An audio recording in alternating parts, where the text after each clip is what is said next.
Good evening. जैसा कि आप लोगों को बताया गया है पहले ही कि रीडिंग वीडियो सेक्शन देखने से पहले आपको एक बार 3 से 4 पेज कम से कम अपने से रीडिंग कर लेना है। जब वो रीडिंग हो जाए उसके बाद फिर से वीडियो देखिए, देन उसके बाद फिर से रीडिंग कीजिए जहां तक पढ़ाई हुआ, उससे ज्यादा समझ में आता है। आगे हम लोग आज पढ़ते हैं फिजिक्स में विद्युत धारा पढ़ रहे थे, उसी में आगे पढ़ेंगे पार्षद क्रम या समांतर क्रम में जुड़े दो प्रतिरोधकों का समतुल्य प्रतिरोध और उन प्रतिरोधकों में धारा का वितरण कैसे होगा।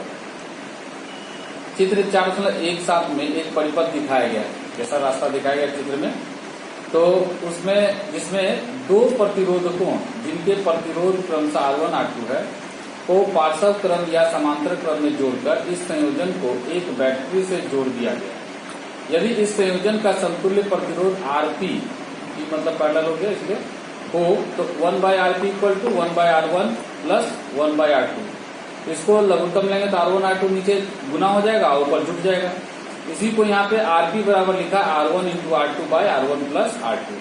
ठीक है, और इस क्रम को कैसे सजाया गया वो देखो यहाँ पे दिखाया गया चित्र में।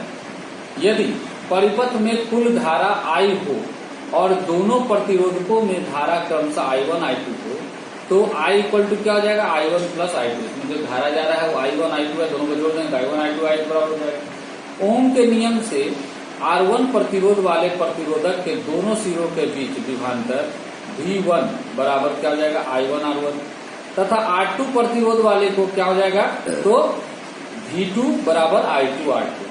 ठीक है, परंतु पार्षद क्रम या समांतर क्रम में जुड़े प्रतिरोधक के सिरों के बीच विभवांतर समान होते हैं। पार्षद क्रम में जब जुड़ा रहेगा दोनों समान होगा, मतलब I1 R1 equal to I2 R2। इस तरह से I2 बराबर क्या हो जाएगा I1 into R1 by R2।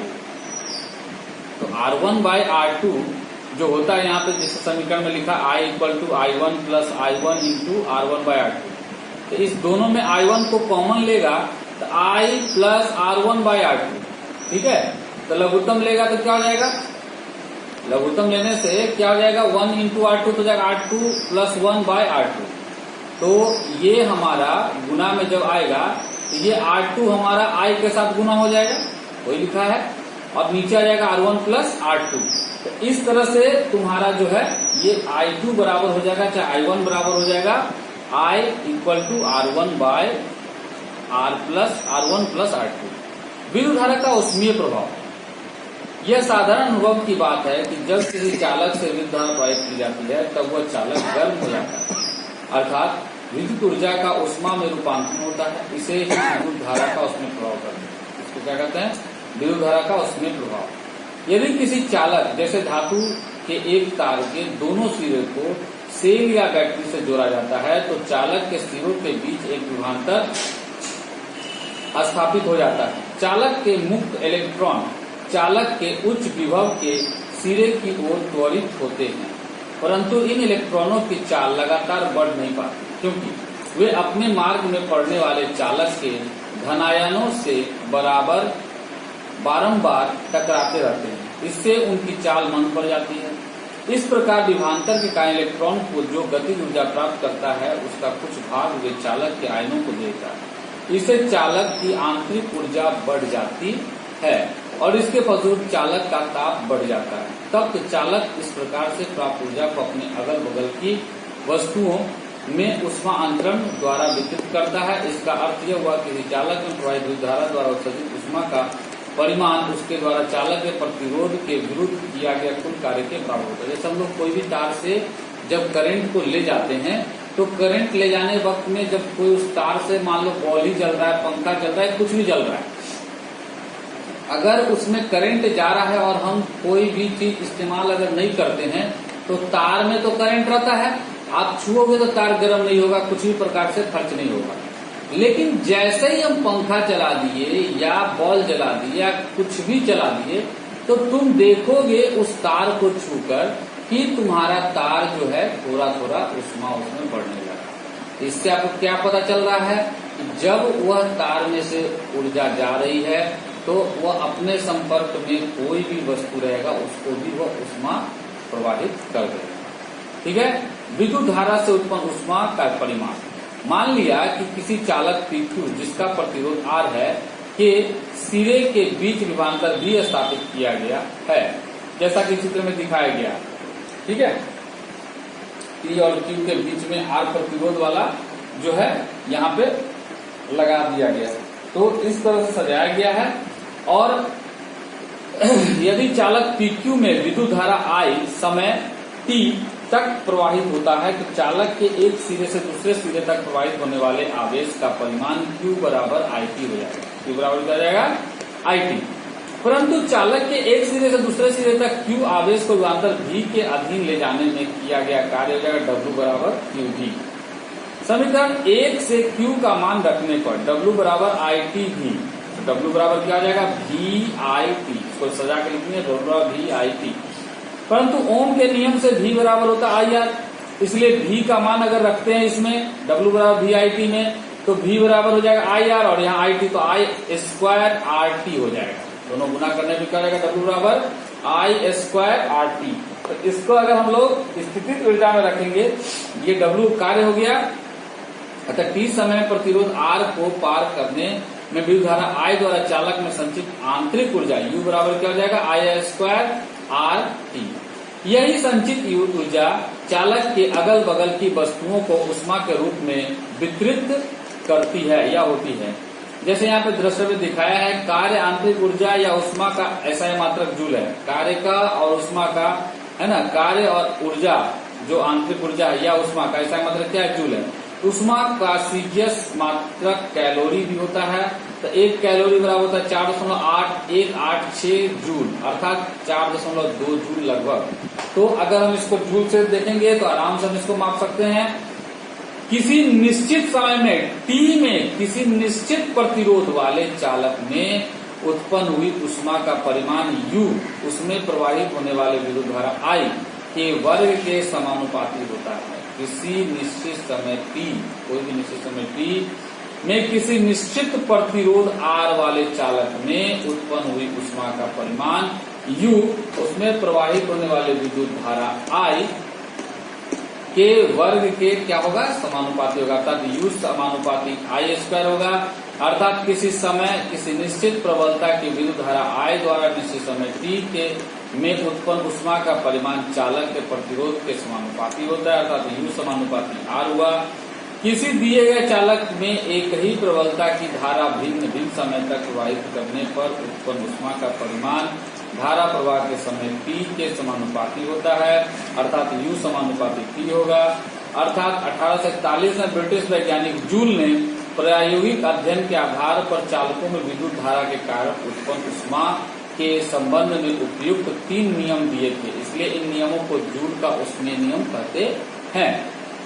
Joule वैज्ञानिक का नाम था, जो ब्रिटेन के रहने वाले थे, और उन्होंने इसमें जूल का ऊष्मीय नियम दिया था। ओम का नियम I बराबर V बटा R होता है, इसी पर आधारित हम लोग रखते हैं W बराबर V बाय R का होल स्क्वायर इंटू RT। इस अनुसार इसको हम देखेंगे तो क्या हो जाएगा? V square by R square, R एक तो कट जाएगा तो R बच ही जाएगा नीचे, तो V square T by R, अतः W बराबर हो जाएगा V square by R into T। चालक में संचित आंतरिक ऊर्जा और उससे अगल बगल की वस्तुओं को प्राप्त ऊष्मा का परिमाण U बराबर हो जाएगा V square by R into T। तो इस तरह से दोनों सेम आ रहा है ना, कार्य और ऊष्मा दोनों।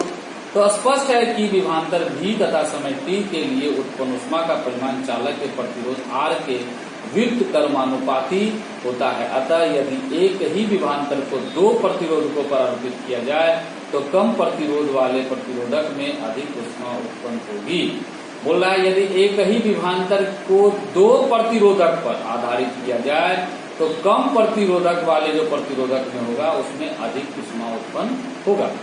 अब हम लोग पढ़ेंगे शक्ति यानी विद्युत शक्ति। किसी विद्युत परिपथ में विद्युत ऊर्जा के व्यय की दर को उस परिपथ का विद्युत शक्ति कहते हैं, जिसमें एक पावर भी कह सकते हैं। अर्थात जिस व्यय की दर से यानी जिस ऊर्जा की दर से वो खर्च होता है परिपथ में रास्ता में, उसको उसका शक्ति कहते हैं। विद्युत शक्ति बराबर होता है विद्युत ऊर्जा बटा समय यानी W/T। तो W का मान हो जाएगा I स्क्वायर RT, तो TT कट जाएगा तो I स्क्वायर R ही सिर्फ बचेगा P बराबर। परंतु ओम के नियम से V बराबर IR होता है, तो P बराबर हमारा हो जाएगा V इंटू I, है ना। तो और P बराबर V स्क्वायर बटा R भी हो सकता है। अतः किसी विद्युत परिपथ में किसी निश्चित समय t में व्यय हुई विद्युत ऊर्जा W ज्ञात करने के लिए विद्युत शक्ति P को समय t से गुना कर देते हैं। P को t से गुना कर देते हैं, जितना समय के लिए खर्च हुआ उसको P से गुना कर देते तो हमारा W निकल जाएगा। विद्युत बोल रहा है विद्युत शक्ति का मात्रक। यदि किसी परिपथ में 1 जूल प्रति सेकंड की दर से कार्य किया जा रहा है तो उस परिपथ के विद्युत शक्ति 1 वाट कहलाती है। इसे संकेताक्षर में W बड़ा W से सूचित किया जाता है इस प्रकार, 1 वाट बराबर 1 जूल बटा 1 सेकेंड। तो 1 वाट बराबर 1 जूल प्रति सेकंड कह सकते हैं। तो विद्युत शक्ति का मात्रक विभवांतर का मात्रक गुना धारा का मात्रक हो गया, अर्थात 1 वाट बराबर 1 वोल्ट गुना एम्पियर, जैसे यहाँ दिया गया है। तो 1 वाट बराबर 1 वोल्ट गुना 1 एम्पियर, मतलब 1 वोल्ट एम्पियर।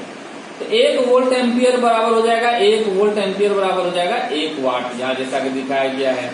अर्थात 1 वोल्ट एम्पियर मतलब 1 वाट के बराबर होगा विद्युत ऊर्जा।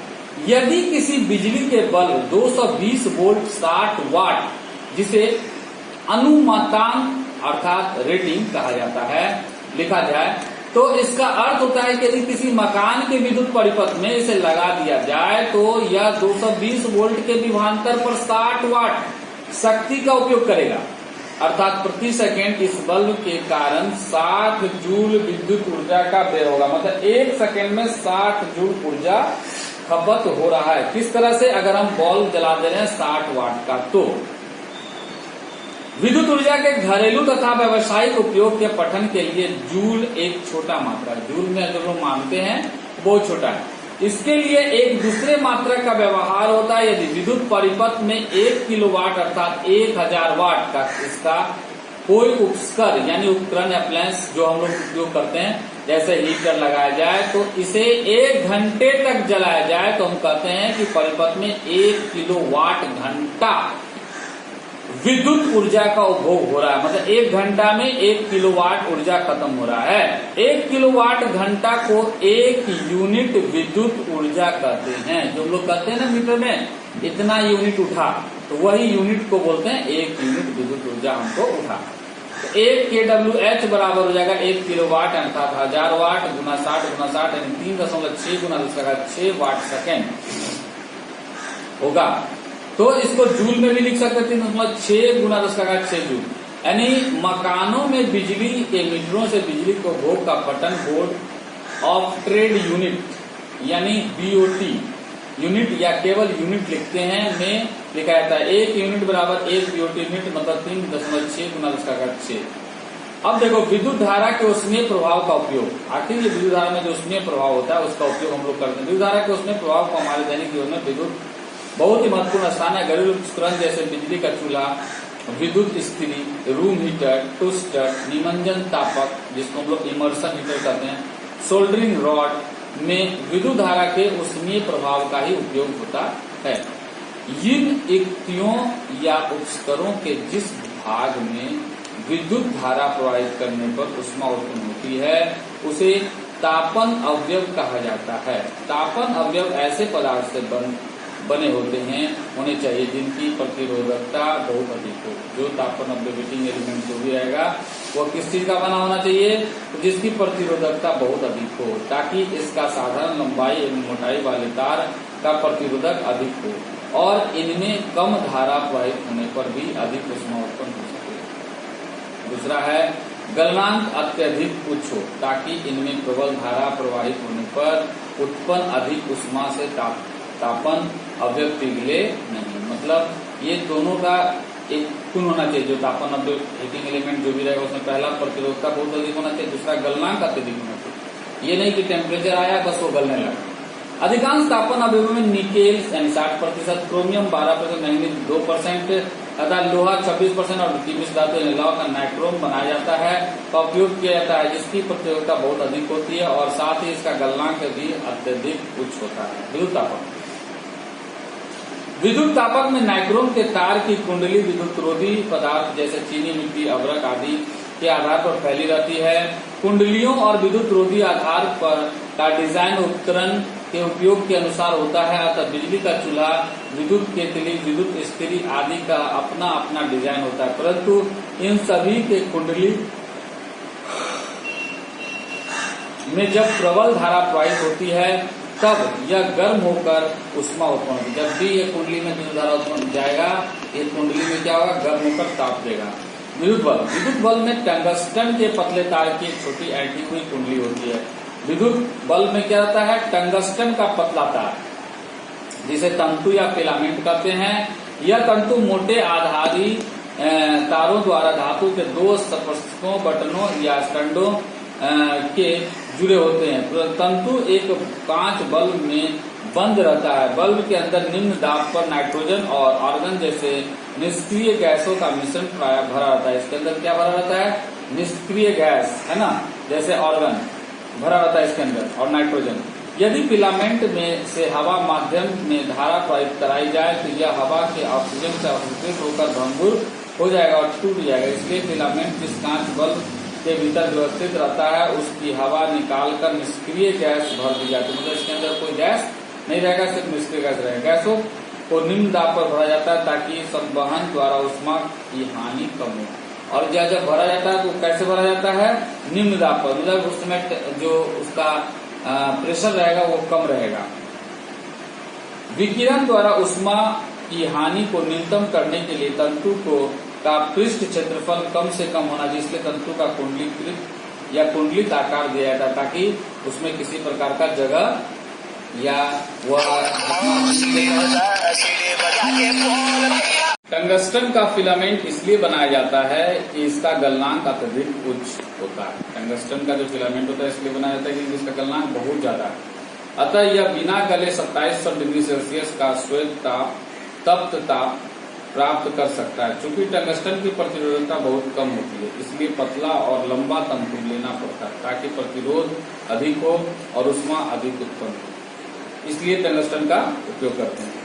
सुरक्षा फ्यूज, बिजली के उपकरणों तथा मकानों में बिजली की धारा ले जाने के लिए जो परिपथ बनाया जाता है उसमें कांच की नाली या चीनी मिट्टी का एक तरह का प्लास्टिक से ढके उपकरण होते हैं जिन्हें फ्यूज कहा जाता है। इसमें जस्ता या लेड यानी सीसा और टीन की मिश्र धातु का तार लगाया जाता है। इसकी प्रतिरोधकता अधिक और गलनांक कम होता है। जब परिपथ में अचानक धारा की प्रबलता आवश्यकता से अधिक बढ़ जाती है तब धारा से उत्पन्न अत्यधिक उष्मा फ्यूज के तार को पिघला देती है और परिपथ टूट जाता है। इससे परिपथ में लगे पंखे, bulb, fridge, television, transistor, motor उपकरण जलने से बच जाते हैं। मतलब अगर मान लो कि कहीं पे तार का जो है शॉर्ट कर गया है तो उसमें करंट ज्यादा नहीं लगेगा तो हमारे जितने परिष्करण उस तार से जुड़े हुए हैं सब फ्यूज हो जाएंगे, सब खराब हो जाएंगे, जल जाएंगे। इससे बचने के लिए ही फ्यूज लगाया जाता है ताकि वहां फ्यूज जो है कट जाए तो करंट उस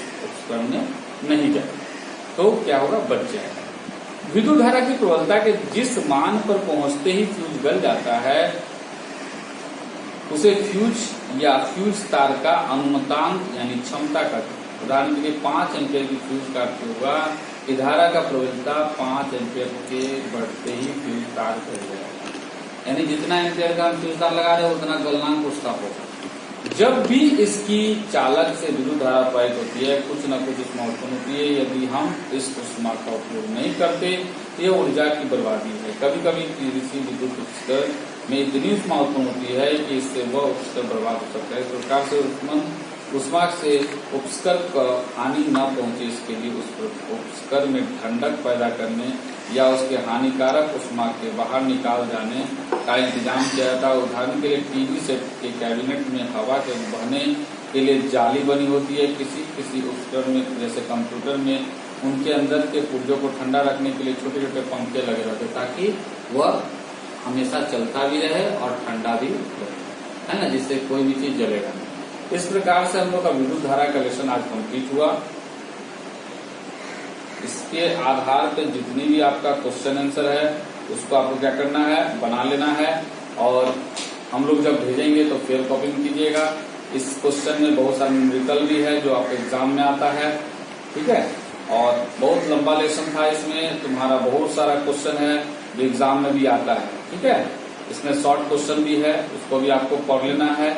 अब हम लोग का इस क्वेश्चन, इस बुक में हमारे पास अब 2 लेसन और बचा, विद्युत धारा का चुंबकीय प्रभाव और ऊर्जा के स्रोत। आशा करते हैं ये भी जल्दी जल्दी खत्म हो जाएगा, लेकिन फिर हम लोग इसका स्टार्ट करेंगे, इसका न्यूमेरिकल क्वेश्चन और बहुत सारा ऐसे तुम लोग को बहुत सारा सॉल्विंग क्वेश्चन भेजा गया है, फिजिक्स का है ना, और बायो का भी भेजा गया है, केमिस्ट्री का भी भेजा गया है, ठीक, आगे भी भेजा जाएगा।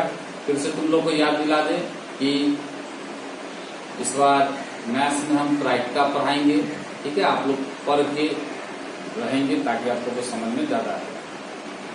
और घर में माँ पिताजी को प्रणाम प्रत्येक दिन करना है, घर में बने रहना है, गर्म पानी ज्यादा से ज्यादा पीना है। इससे क्या होगा, आपको कोरोना से इम्यूनिटी मिलेगी। Okay, bye.